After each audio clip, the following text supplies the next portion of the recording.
Umani ng batikos ang alkalde ng Bulan Sorsogon matapos ang umano'y tangka nitong paghampas sa isang staff ng kanyang bise.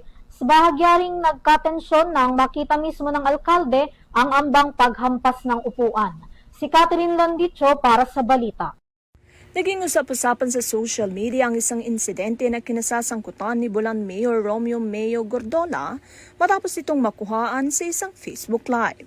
Batay sa video na ibinahagi sa opisyal na Facebook page ng Office of the Vice Mayor, makikitang pinahinto umano ng alkalde ang pagre-record ng isang stop ng tanggapan ng vice-alkalde at pinaalis ito sa lugar habang siya ay naghahatid ng kanyang mensahe.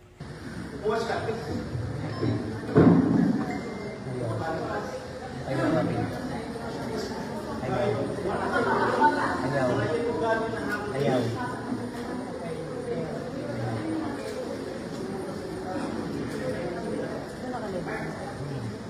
Official page 2. Government page.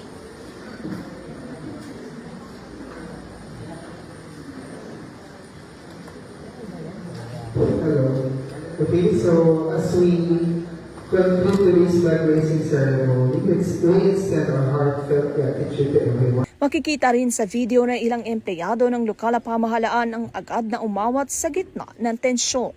Sa bandang uli ng insidente, nakita ang alkalde na kumuha ng isang mono-black chair at umakmang ihahampas ito sa naturang stop bagamat hindi ito natuloy.